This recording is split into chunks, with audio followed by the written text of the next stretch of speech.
they build it. A new compliance something. Most L&D teams get this completely backwards. They start with training. Someone requests a workshop. They build it. A new compliance requirement comes in. They create a course. A manager says, my team needs leadership development. And they jump straight into designing a program. And then nothing changes. The business doesn't see the impact. L&D gets sidelined. And L&D is at the top of the list to get cut when budgets shrink. And we're stuck, wondering why no one is taking learning seriously. But here is what I know to be true. Business leaders don't care about training. They care about the results. And so, yeah, maybe training is the means to an end, but we need the end in mind. So if we want to be seen as essential, if we want to shift from being order takers to strategic partners, we need to stop leading with training. We need to start leading with strategy, because L&D is not just a service desk. We are not just there to fulfill training requests. We are there to build the capability that drives business success. And in today's episode, I am going to take you through exactly how to do this using the Learning and Development Satellite View. It is a method I created that will completely change how you see aligning learning with business strategy. So by the time we're done here, you will stop just responding to training requests and you will be leading the conversation at the highest level, showing executives exactly how learning fuels business growth. And if you stick around to the end, I've got something for you. My step-by-step framework that'll help you put this into action. Because let's face it, this channel is not about theory. This channel is about action. Okay, so what you can expect in this episode. We're breaking down how most L&D teams get alignment wrong and how to fix it. I'll then take you through the 5 critical steps to align learning with business goals and show your impact. Then I'm going to take you through a real world example of how this looks in action. Okay, sit tight because we are going to learn how to position L&D as absolutely business critical so that you are never fighting for buy-in again. Let's go. Part 1 is why most L&D teams get this backwards. Because between you and I, most L&D teams don't want to be reactive. They want to align with the business. They want to be strategic. But we're just stuck in the cycle that keeps us reactive. And here's how it usually happens. A leader comes to you and says, hey, we need training on XYZ. You ask some clarifying questions, try to get some more information, but at the end of the day, they want a course and they want it now. And because you're a high performer and you want to help, you build the course. You run the workshop. You put together the e-learning program. And then nothing. Crickets. Why? It's because we missed the most important step, which is figuring out if training was the right solution in the first place. And here's my tough love to you. Training should be the last thing we do. If we don't start with strategy, if we don't start with zooming out and understanding the environment and what the business actually needs, we are just throwing training at a problem that we don't even understand. And that's where we need a better approach. And that's where the Learning and Development Satellite View comes in. Let's go through the 5 steps now together. This is a new way to approach learning. Most learning and development teams start internally, focusing on training requests, course creation, running workshops, and that's reactive. That is order taking. So instead, we need to start externally. One of my managers used to say, we've got to start with the end in mind. And that's exactly how we do this. The L&D Satellite View is about zooming out before we zoom in, so that when we finally focus on training, we are solving the right problem. Okay, here's how it works. Step 1 is to look at the global and macro trends. We've got to look at what's happening in the world because the workforce is changing fast. AI and automation are reshaping jobs. Hybrid work is the norm, and economic shifts are impacting how businesses hire and train people. If we don't factor this into our L&D strategy, we will be creating training for a world that no longer exists. So, ask yourself, how is technology impacting the way work gets done? What skills are becoming obsolete and what skills are emerging? And what external factors are shaping how businesses operate? Because if we are not paying attention, we are creating training in a vacuum. Step 2 is to look at the people trends. We've got to ask ourselves, what do employees actually want? Because let's be honest, between you and me, learning only works if people engage with it and believe in it and do something differently because of it. And right now, employees are demanding more than ever. They want career development. They want flexibility. They want learning experiences that actually help them grow, not just keep them compliant. And so if we are not designing learning experiences around what people want, we are missing the point entirely. So ask yourself, are the employees actually engaging with the learning that we're providing?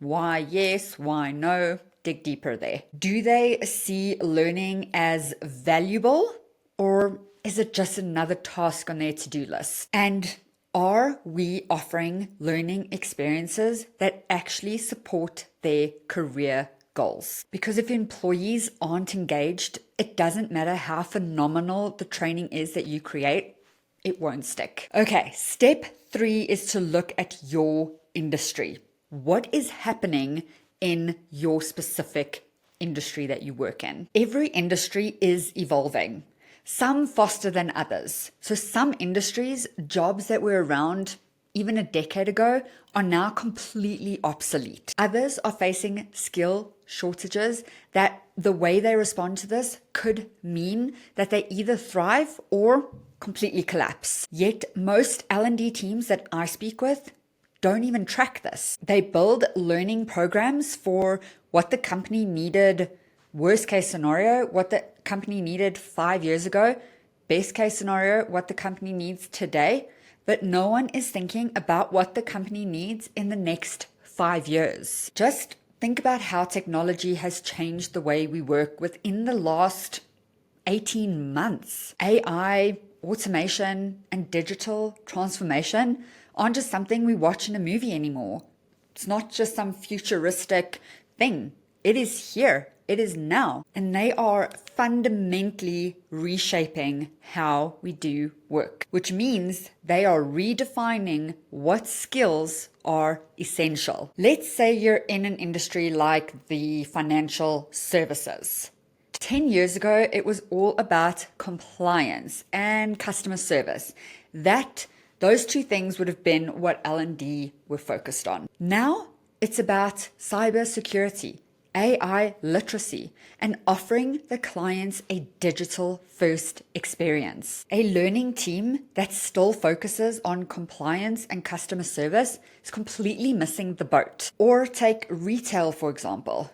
What made an excellent store manager in 2015 is no longer relevant. E-commerce, digital payments, and the rise of supply chain disruptions means these people need completely new capabilities. They need to know data analysis, logistics, and personalized customer experiences, not just traditional leadership and some sales skills. This all ties into why industry analysis and awareness is a non-negotiable for L&D teams. If you're not tracking these changes and monitoring the trends, you are not building capability for the workforce of the future. So ask yourself, what roles in my industry are disappearing? What new skills will be essential in the next 3 to 5 years? And what are our competitors doing to build capabilities that we're not? Because the companies that stay ahead of these shifts,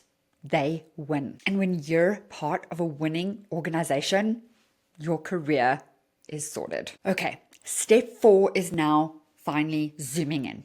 We are looking at your company trends and goals. Okay, so it is now and only now that we look into your company. And again, the reality is that your company leaders do not care about training.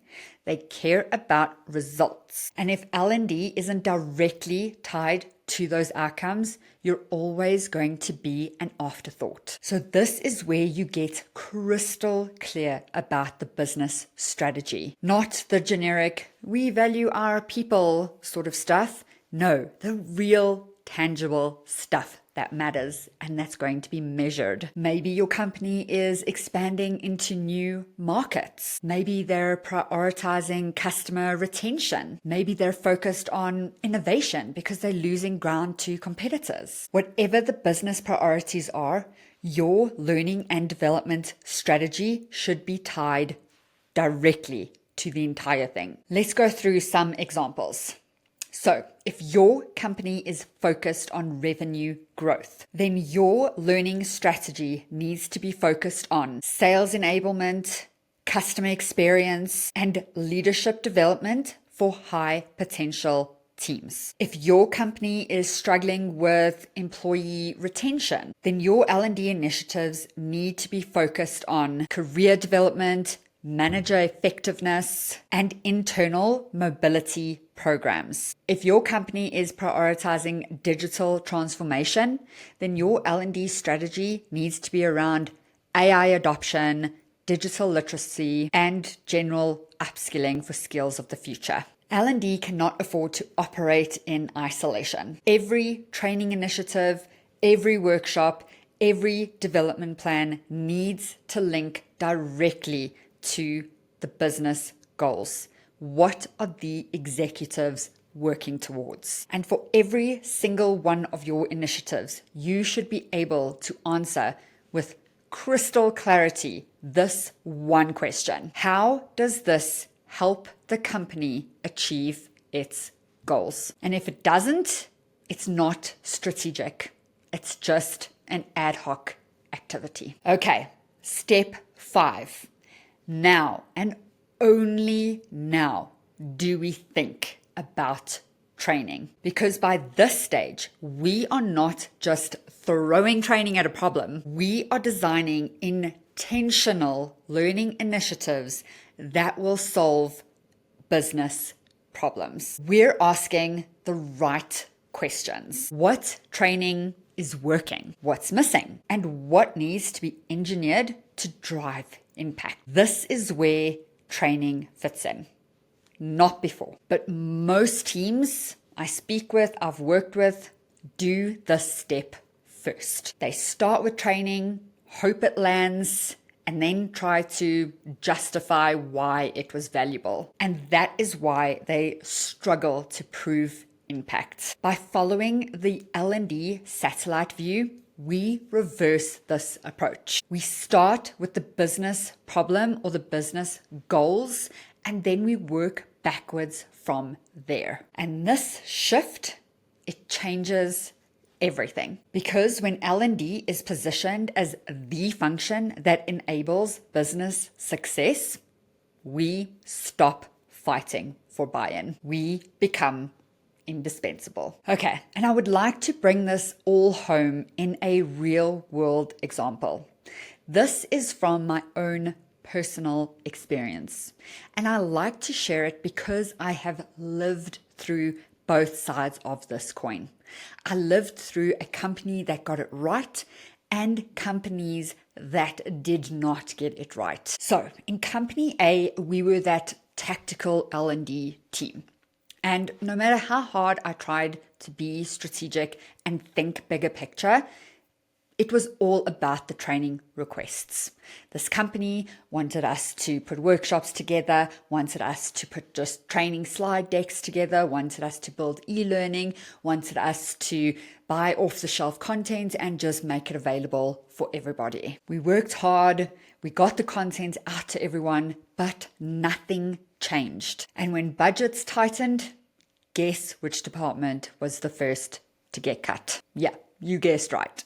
Us. We never proved our impact because we're delivering training rather than solving for real business problems. Then in another company, we were that strategic L&D team. Instead of waiting for training requests, we started with business strategy.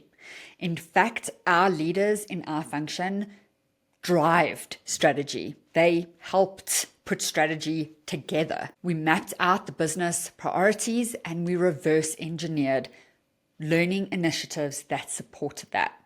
If we could not link something we were working on to one of the business goals, we had to drop the project. So instead of a once-off training course, we developed comprehensive enablement strategies that took people from their day one in the role all the way through to like 18 months. And that whole thing was mapped out. And when the company faced budget cuts, guess what happened? Well, that time, I didn't lose my job because it was clear that we were a revenue driver. We enabled the people for success, and companies cannot be successful without their people. So this is my lived and breathed real life experience of a tactical L&D team versus a strategic L&D team. And if you're doubting this story, reach out. I was legit in both of these companies. And as I've mentioned, in the one, I was laid off.